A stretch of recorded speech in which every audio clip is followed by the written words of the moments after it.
कार्रवाई के नाम पर अभी तक केवल आश्वासन, कार्रवाई कुछ नहीं है। डेली एसपी से बात हो रही है, डीएसपी से बात हो रही है। थाना प्रभारी से बात करने का कोई औचित्य नहीं बनता है, क्योंकि उनके बात करने से स्पष्ट है कि वो आदमी बिके हुए हैं।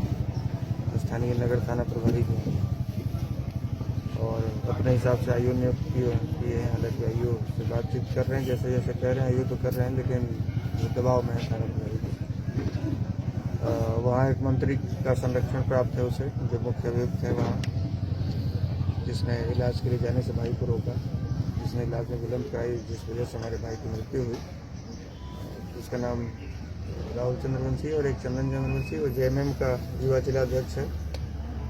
हत्या के बाद खुद को बचाने के लिए उसने जाति कार्ड भी खेलने का प्रयास किया, लेकिन हम उनके जाति के लोगों से भी अपील कर रहे हैं कि कभी भी यदि मैं गुनाहगार हूँ तो मेरे साथ बिना सोचे समझे आप जाति के नाम पर मत खड़े हों। यदि वो हत्यारा हमारी जाति से और हमारी पार्टी से होता तब भी क्या मैं उसको छोड़ देता? नहीं छोड़ता।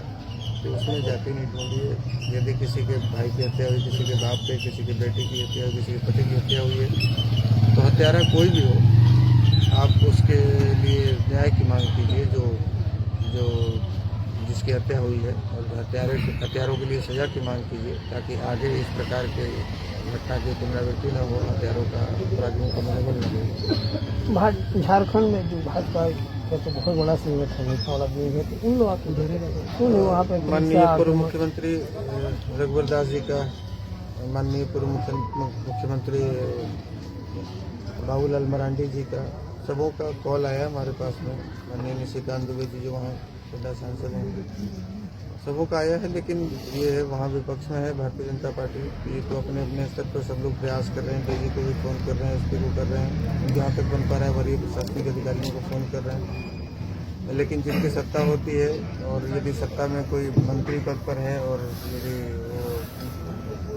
वो अपना पावरफुल अपने आप को दिखाता है, अपने आप को सुपर सीएम और सेकंड सीएम कह के संबोधित करवाता है अपने चेले चपाटों से, उसका संरक्षण यदि प्राप्त होता है तो विपक्ष में बैठे लोग बहुत कुछ नहीं कर पाते हैं। मेरे साथ वहाँ भारतीय जनता पार्टी की पूरी टीम खड़ी है, इकाई खड़ी है, लेकिन मैं चाहता हूँ कि जो सत्ता पक्ष के लोग हैं वो भी न्याय के साथ खड़े हों।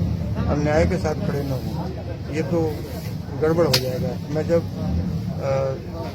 पिछले चुनाव में जब माननीय हेमंत सोरेन जी जेल में थे, उनके सीएम हाउस से मेरे पास मैसेज आया था कि कल्पना सोरेन जी गांधी विधानसभा से चुनाव लड़ रही हैं, संतोष जी आपको चुनाव प्रचार में आना चाहिए, ऐसे बुरे समय में उनका साथ देना चाहिए।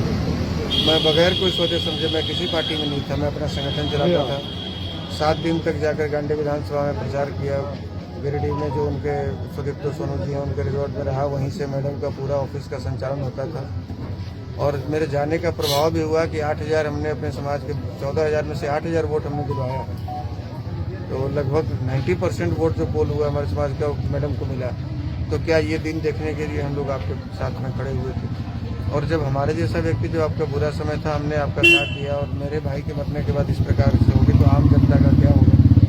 तो आपसे लोग आप अबुआ सरकार कहते हैं, आपने जो नारा दिया एक ही नारा हेमंत दोबारा, और सब कुछ आपका मतलब आपका कहना है कि हम सुशासन स्थापित करने के लिए फिर से पूर्ण बहुमत की सरकार में आए हैं। तो आपसे बहुत उम्मीद है माननीय हेमंत सोरेन जी, माननीय कल्पना सोरेन जी, और हमको कोई मतलब नहीं कि हत्यारा कौन सी जाति का है, कौन सी पार्टी का है, क्या पद है, क्या करता है, किसका संरक्षण प्राप्त है। मैं बस इतना जानता हूँ कि मैं एक भाई के तौर पर आपसे हाथ जोड़ के निवेदन करता हूँ कि हमारे भाई को न्याय दिलाएं।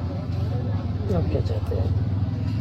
न्याय चाहते हैं। जो अपराधी है, बिहार सरकार आपको कितना मदद कर रही है? बिहार सरकार से आज अभी थोड़ी देर पहले माननीय उप मुख्यमंत्री विजय सिन्हा जी आए थे। उन्होंने कहा है कि मैं हेमंत सोरेन जी से बात करूंगा। विगत दिनों परसों मेरे पास माननीय गृह मंत्री और उप मुख्यमंत्री सम्राट चौधरी जी का भी फोन आया था। उन्होंने भी कहा है कि थोड़ी व्यस्तता है, मैं आऊँगा आपके पास, फिलहाल केस की पूरी जानकारी मुझे दीजिए और FIR की कॉपी मुझे दीजिए। तो हमने भेजा था, उन्होंने DGP से बात की, झारखंड DGP से।